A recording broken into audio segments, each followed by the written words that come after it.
Chapter 32. Moscow was destroyed. The occupation of its ruins was neither safe nor advantageous. We were too far removed from our wings. We could not procure subsistence, and we had no interest in guarding the ruins. Everyone was of opinion that we must not remain there, but it was not agreed what it was best to do. The King of Naples proposed to march towards Kaluga to destroy there the only establishments which Russia possessed, and to return and go into cantonments on the Borysthenes. The Cossacks could not be followed to the extremity of the world. The longest flight must have its end. We were ready for fighting, but we did not wish to persevere longer in the chase. Such was the purport of the proclamation that he recommended before putting the army in motion. The viceroy thought, on the contrary, that we should march towards the Russians, give them battle, and push them on Petersburg, and then march for Riga.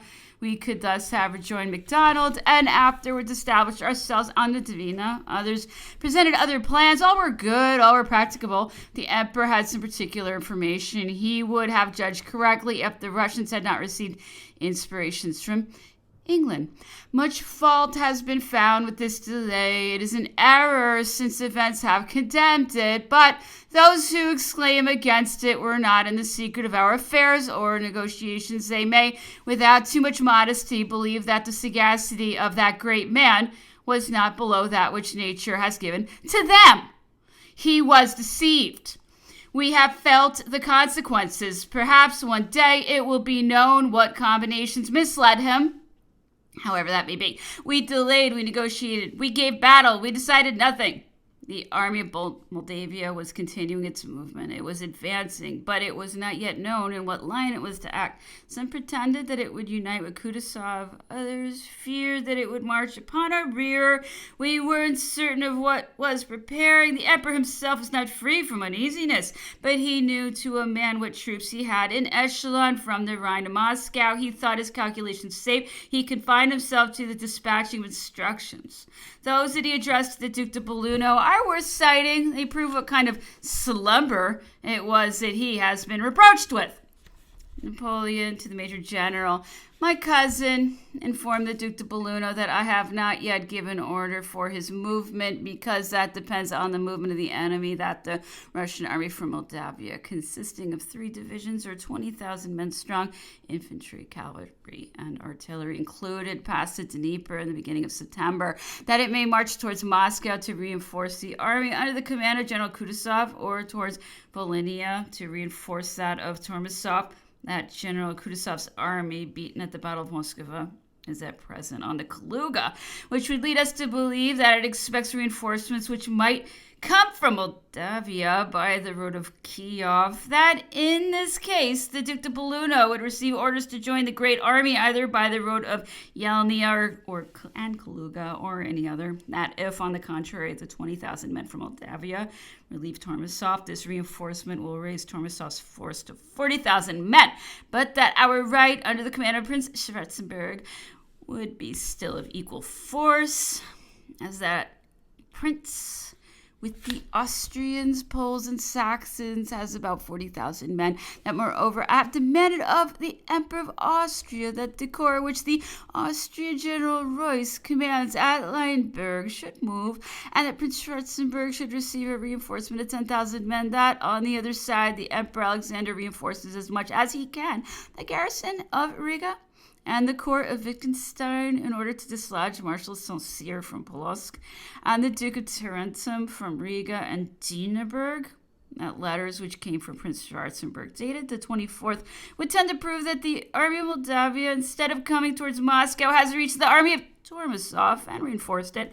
That it is necessary then to know what will be done, that in the state of things I desire that the Duke de Belluno will canton his court from Smolensko to Ursa, and he will keep up an exact correspondence by all the estafettes with the Duke de Bassano, in order that the minister may write to him and give him all the news that he shall have from different parts, that he will send a steady, discreet, and intelligent officer to General Schwarzenberg and General Renier, that this officer shall learn from General Schwarzenberg what is passing and from General Vignier the true state of affairs, that he will regularly correspond with the governor of Minsk, and lastly, that he will send agents in different directions to know what is passing, that the division of Gerard shall be placed on the site of Orsa, where it will be 4 or 5 days' march from Minsk, 3 from Vitebsk, 4 or 5 from Polotsk, that the other division, which shall be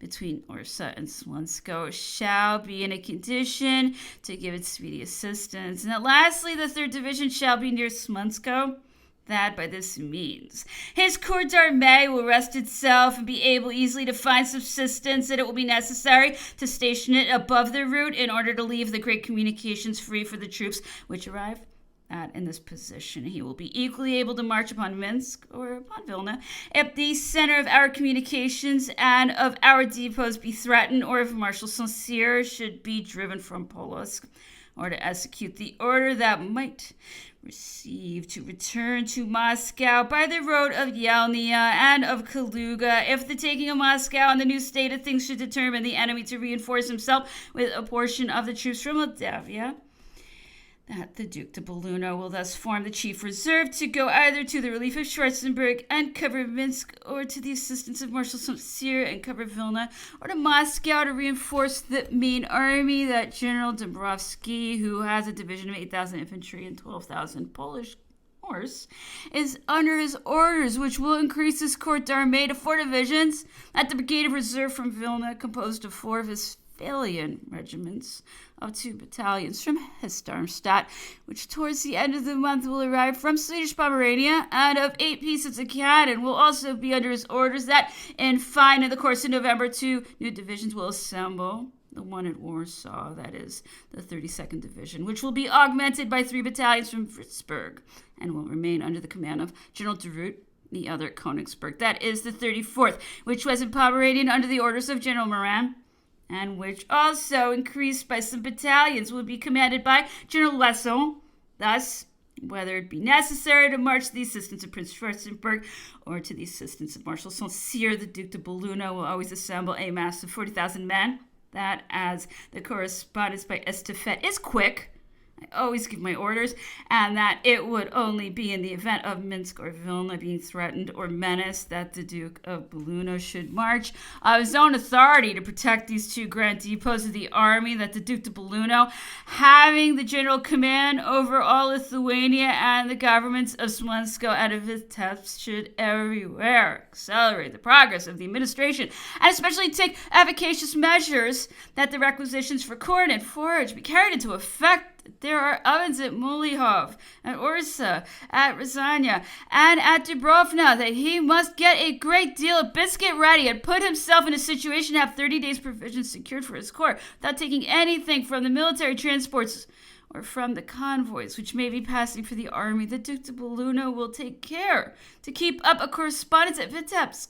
He is at liberty to send troops to support that point and to maintain himself there. He can then go in person Molotov to Vitebsk or Smolensko to know the ground and expedite the administration. If by any accident the communication with Moscow should be intercepted, he would take care to send cavalry and infantry to open it again. We had no longer either food or forage. Men and horses were like exhausted. Retreat became indispensable. A question arose as to the means of carrying away our wounded. I began to be able to walk. On the 13th, I went to the palace. Napoleon asked with kindness in what state my wounds were, how I was going on. He showed me the portrait of the King of Rome, which he had received at the moment we were going to begin the Battle of Moskva. He had shown it to most of the generals. I had to carry orders. The battle began. We had other things to attend to. He wished now to make me amends. He looked for the medallion and observed with the satisfaction which betrayed itself in his eyes, "My son is the finest child in France." A moment after, a memorial was brought from the Intendant General, who required 45 days to remove the wounded. 45 days! He is deceived. If nothing were done, part would get well and part would die. There would only be the remainder to remove, and experience proves that 3 months after a battle there remains but the 6th part of the wounded. I wish to remove them. I will not let them remain here exposed to the brutality of the Russians. We perceived from the saloon the workmen who were busy in taking away the cross of the great Ivan. Do you see what a flock of ravens hover around that lump of old iron? Do they think to hinder us from taking it away? I will send that cross to Paris. I will have it placed on the dome of the Invalids. It was the 18th of October. The departure was fixed for the 19th. My wound was not quite closed up. I mounted on horseback to see if I could bear the motion. Chapter 33. The next day, I went early to the Kremlin. Scarcely had I reached the palace when Napoleon came out of it to leave Moscow forever. He perceived me. I hope that you will not follow me on horseback. You are not in a fit state to do it. You can get into one of the carriages. I thanked him and replied that I thought I should be in condition to accompany him. We quitted this capital, and we took the road to Kaluga. When we were about 3 leagues distant, the emperor stopped to wait for news from Mortier, who had orders to destroy the Kremlin on leaving the place. He was walking in a field with Mr. Daru. This gentleman left him. I was called. Well, Rapp, we are going to retreat to the frontiers of Poland by the road of Kaluga. I shall take up good winter quarters. I hope that Alexander will make peace. You've waited a long time, sire. The inhabitants foretell that it will be a severe winter. Po with your inhabitants. It is the 19th of October today. You see how fine it is. Do you not recognize my star? Besides, I could not leave without sending on all the sick and wounded. I was not to give them up to the rage of the Russians. I believe, sire, that you would have done better to left them at Moscow. The Russians would not have hurt them, whilst they are exposed for want of aid to die on the road. Napoleon was not of that opinion, but all that he said to me in the way of encouragement did not deceive. Even himself, his countenance bore the marks of uneasiness. At last, an officer dispatched from the marshal arrived. It was my aide-de-camp, Turkheim, who informed us that Moscow was tranquil, that some polks of Cossacks had appeared in the environs, but they took care not to approach the Kremlin or any of the quarters still occupied by the French troops. We proceeded on our march. In the evening, we arrived at Krasnopakra. The look of the country was not encouraging to Napoleon. The hideous aspect, the wild air of the Slavs, was revolting to eyes accustomed to other climates. I would not leave a man there. I would give all the treasures of Russia, not to leave a single wounded man behind. We must take horses, wagons, carriages, everything to carry them. Send me a secretary. The secretary came. It was to write to Mortier that he had just been telling me. It is of use to copy the dispatch. These instructions are not unworthy to be known. Those who have so often declaimed against his indifference should study them. To the Major General, acquaint the Duke de Treviso that as soon as his business in Moscow is finished, that is on the 23rd at 3 o'clock in the morning, he is to begin to march, and that he must come on the 24th to Kubinskoye, and from that place, instead of going to Moisk, he is to proceed to Varaya, where he will arrive on the 25th. He will serve as an intermediate force between Moisk, where the Duke de Brandis is, and Borovsk, where the army will be. It will be right for him to send officers to Fominskoye to inform us of his march. He will take with him the adjutant commandant Bermont, the Bavarians, and the Spaniards who are at the place of Galitzin, all the Westphalians of the first and second post, and all the Westphalians that he could find. He must assemble and direct towards Moisk. If they are not in sufficient number, he will protect their passage with the cavalry. The Duke de Treviso will inform the Duke de Brantes of everything relative to the surrender of Moscow. It is necessary that he writes us tomorrow on the 22nd, not by the road up Desma, but by that of Karapovo and Fominskoye. On the 23rd, he will send us a letter by the road of Moisk. His officer will leave the road of Kubinskoye to come to Fontenskoye. At the headquarters on the 23rd are likely to be at Borovsk or at Fominskoye. Whether the Duke de Treviso perform his operation at 3 o'clock in the morning of tomorrow, the 22nd, or on the 23rd at the same hour, I have since ordered him. He is in either case to follow these same directions. By these means, the Duke de Treviso may be considered as the rear guard of the army. I cannot too strongly recommend to place on the wagons belonging to the young guard or those belonging to the dismounted cavalry. In short, on all that can be found, the men who remain still in the hospitals. The Romans gave civic crowns to those who saved citizens. The Duke will deserve as many as he may save soldiers. He must mount them on horses and on those of his people. This is what the emperor did at the siege of Saint-Chandacre. He ought to rather to take this step, because as soon as the convoy shall have joined the army, it will have wagons and horses with the consumption of provisions will have rendered useless. The emperor hopes that he shall have the pleasure of thanking the Duke de Treviso for having saved 500 men. He ought, as is, but just to begin with the officers, but then the sub-officers, and to give the French the preference. He must assemble all the generals and officers under his command to make them sensible of the importance of this measure, and how much they will gain the emperor's esteem by saving for him 500 men. We marched on towards Brusque, where we arrived on the 4th day. The town was completely abandoned. In the meantime, Kutuzov was peaceably engaged in issuing his proclamations. He was quite at ease in his camp. At Tarantino, he kept up no watch, either on his front or wings. He had no idea at all of the movement we were making. He learned at last that we were marching towards Kaluga. He soon broke up his cantonments and appeared at Maroslavets at the same time as our columns. The action began. We heard from Borosk a distant cannonade. I was suffering greatly from my wound, but I would not leave Napoleon. We mounted a horse. We arrived towards evening in the sight of the field of battle. They were still fighting, but the firing soon ceased. Prince Eugene had forced a position which must have been defended to extremity. Our troops had covered themselves with glory. It is a day that the army of Italy ought to inscribe in its calendar. Napoleon bivouacked at 1.5 leagues from the scene. The next day we took horse at 7:30 in the morning to visit the ground on which the battle had been fought. The emperor was placed between the Duke de Vicenza, Prince de Neuchâtel, and myself. We had scarcely quitted the huts where we had passed the night when we perceived a cloud of Cossacks. They proceeded from a wood and advanced on our right. They were drawn up in pretty regular files. We took them for French cavalry. The Duke de Vicenza was the first who recognized them. "Sire, these are Cossacks." "That is impossible," replied Napoleon. They rushed upon us, shouting with all their might. I seized the emperor's horse by the bridle. I turned it round myself. "But these are our troops. They are the Cossacks. Make speed." "They are Cossacks, indeed," said Berthier. "Without doubt," added Mouton. Napoleon gave some orders and withdrew. I advanced at the head of the squadron on duty. We were overthrown. My horse received a wound 6 inches deep from a lance and fell with me under him. We were trampled underfoot by these barbarians. Fortunately, they perceived at some distance a troop of artillery. They ran towards the spot.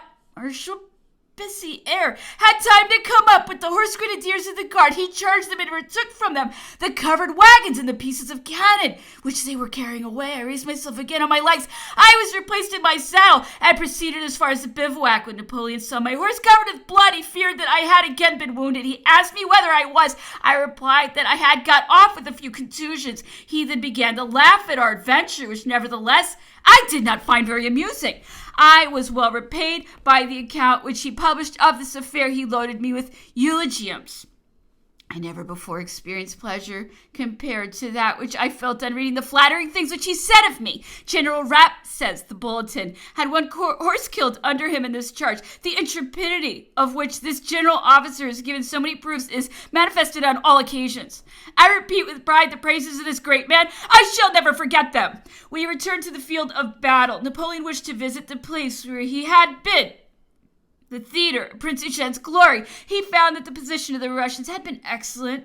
He was astonished that they had allowed it to be forced. He perceived from the appearance of the dead bodies that the militia had been confounded with the troops of the line, and that if they had not fought with skill, they had gone to it at least with courage. The enemy's army retired some leagues on the road to Kaluga in a camp.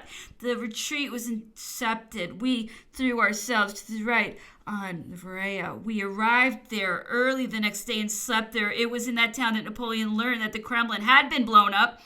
General Vinsingerode had not sufficiently restrained his impatience. He had ventured into his capital before our troops had evacuated it. They cut up his retreat. He tried to make them believe that he came to treat with them. He was born on the territory of the Confederation. He had no inclination to be made a prisoner. He was taken nevertheless, in spite of the white handkerchief that he was waving. Napoleon sent for him and fell into a violent passion, treated him with contempt, branded him with the name of traitor, and threatened to punish him.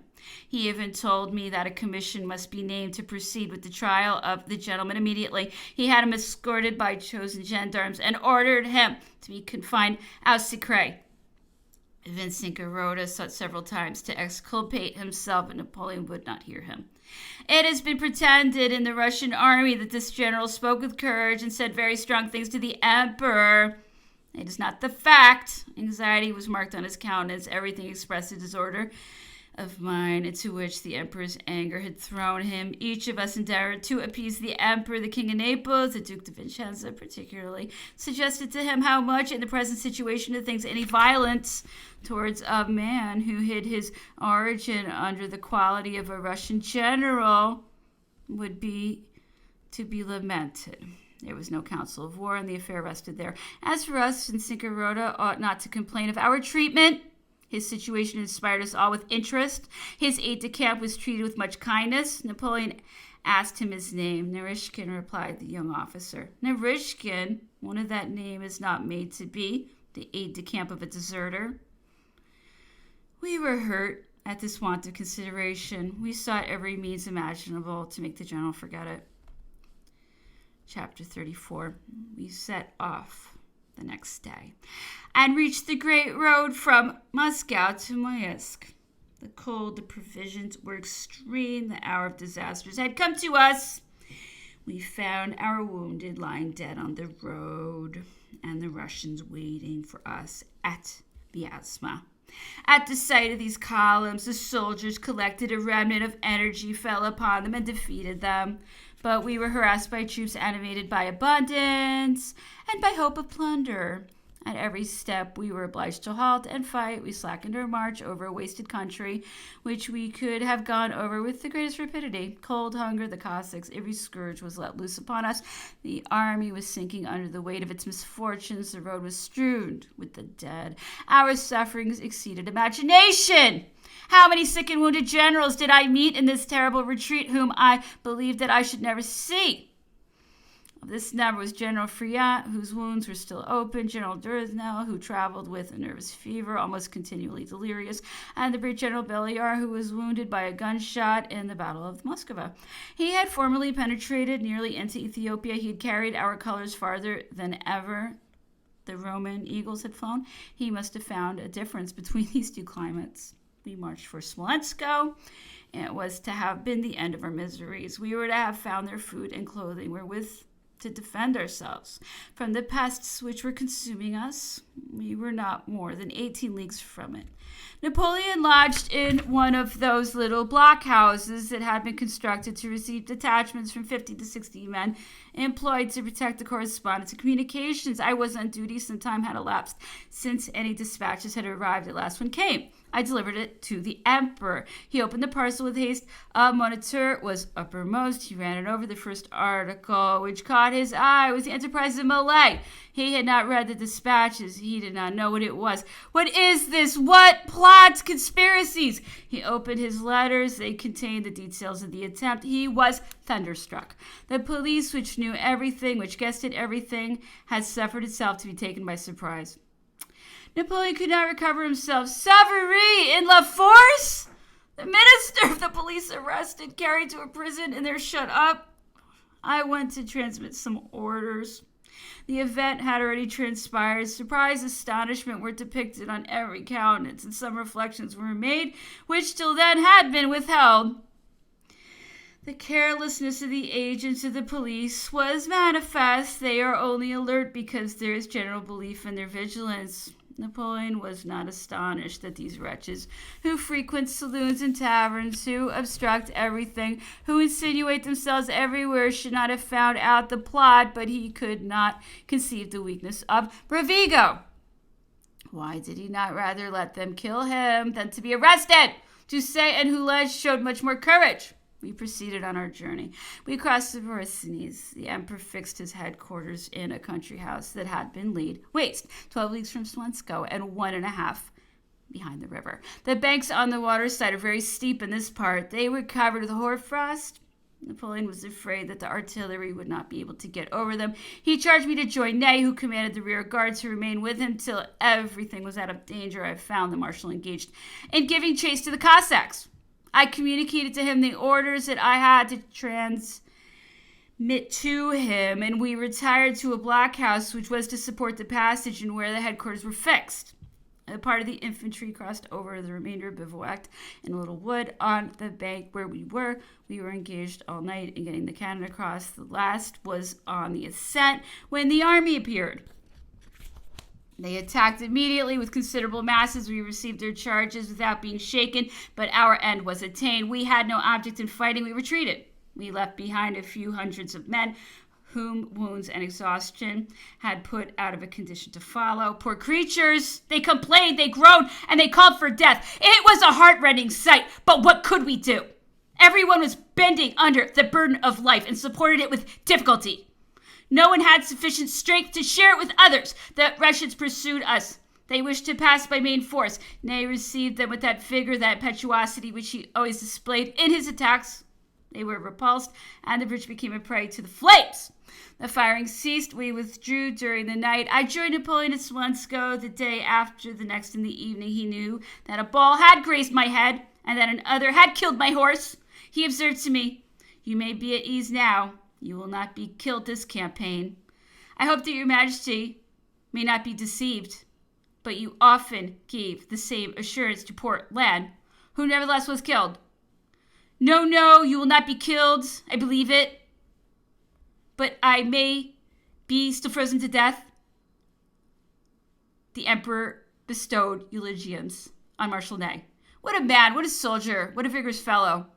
He only talked thus by exclamations. He could not find words to express the admiration which this intrepid marshal inspired him with. The Prince de Neuchâtel entered. The conversation again turned to Malay and Savary. Napoleon was merry at the expense of the Duke. His surprise, his arrest, were the subject of 1,000 pleasantries, of which the burden always was that he should rather have been killed than allowed himself to be taken. Chapter 35. The retreat had been disastrous. Every scourge that nature has in store we had experienced, but every day brought us near to Smolensk. We were to find in that town repose and abundance. We were marching hopes sustained us. She too was going to abandon us. Our misfortunes were to be as unheard of as our victories. The 4th Corps lost its cannon. Augereau's brigade was destroyed, and Vitebsk was taken. We had no more ammunition or means of subsistence. We were in a frightful situation. It was necessary to be resigned. We put ourselves in motion. We arrived the following day at Krasnoye. Kutuzov, who was bearing on us with all his forces, had already an advance guard there. It retired at the sight of our soldiers and took post a league farther on, halting on the left on the borders of a forest which he covered with fires. Napoleon sent for me and said, "We have the Russian infantry quite close to us. It is the first time that they have shown so much boldness. I command you to charge them with the bayonet about midnight, surprise them, teach them not to be so desirous to approach so near to my headquarters. I place at your disposal all that remains of the young guard." I had made all the preparations. I was waiting near the fire of a Polish bivouac till the hour should arrive when General Narbonne came and said, "Give up your troops to the Duc de Treviso. His Majesty does not wish you to be killed in this affair. He reserves for you another destiny." I received this counter order with pleasure. I did not conceal it. I was weakened by fatigue, sufferings, and cold. I was not inclined to march against the enemy. Moreover, his Cossacks had already given him the alarm. He was prepared. He received us as well as he could. He was nevertheless beaten and thrown back on his masses, which were in a position parallel to the road and extended in some sort from Smolensk to Krasnoye. They attacked us in flank. They ought to have been able to defeat us. Fortunately, the illusion of our glory still continued. We were protected by the remembrance of our victories. Kutuzov saw from a distance our columns, which were defiling on the road, but did not venture to attack them. He decided at last on running the risk, but a peasant informed him that Napoleon was at Krasnoye, that the guard occupied all the neighborhood. This news damped his courage. He revoked the orders that he had dispatched. We had long before taken the measure of his capacity. We always took it into our account. It was one of our resources. He might nevertheless change his mind, rush to arms, and destroy us. We all perceived it, but we had no news from Eugene. Davout and Ney were in the rear. You could not leave them. The temperature, moreover, became every day more severe. The Russians also suffered. They had slumbered hitherto.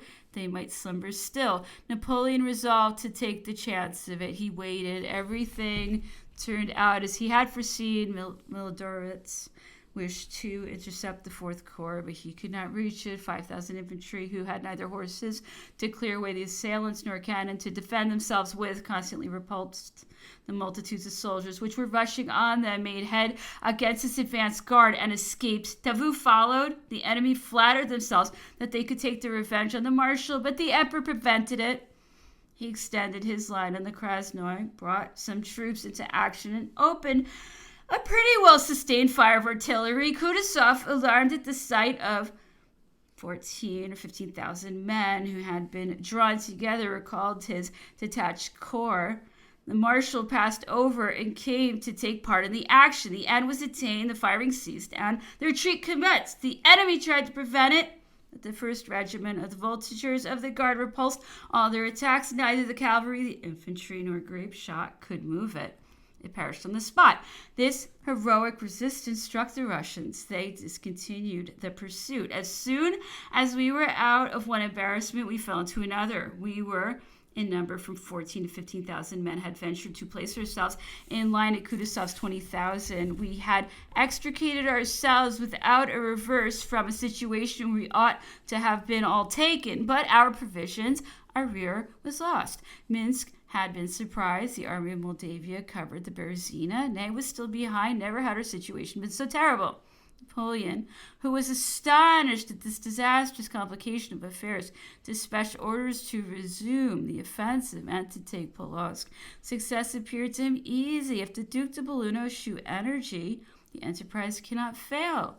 The character of the troops that he commands ensures it. It is Ney that I am uneasy about. What is to become of him? This marshal was in an unparalleled situation. All the valor, the sang-froid, and perseverance of that intrepid warrior were necessary to extricate him. He had received on the night of the 16th or 17th news of Eugene's battle and Davout's departure. These two events could not move him. All the Cossacks of Russia, said he on learning it, should not hinder me from executing my instructions. I will not depart from them a tittle. He concluded his arrangements and proceeded to march 6,000 infantry, 300 horses, and 12 pieces of cannon composed all his force. He was annoyed by the light corps of the enemy, which hovered round his flanks. He was marching in close order, ready to receive any attack. At 3 o'clock, his vanguard reached Katava and halted in sight of the corps of Milodorovitz. The weather was foggy. Neither party could see what troops were before them. Ney crosses a ravine which separated him from the enemy's troops, breaks through the first line, routes the second, and would have defeated the whole army if the ravages of the artillery had not prevented him. He was obliged to sound a retreat, but his attack had been so impetuous they dared not pursue him. He lighted night fires as if he intended to stop all night. The Russians imitated him. As soon as he had taken some rest, he removed his quarters and resolved to interpose the Borysthenes as a line of separation between him and the enemy's troops, which were too numerous for him to be able to force. He rushed into the stream on the ice and reached the opposite bank, but new dangers were awaiting him there.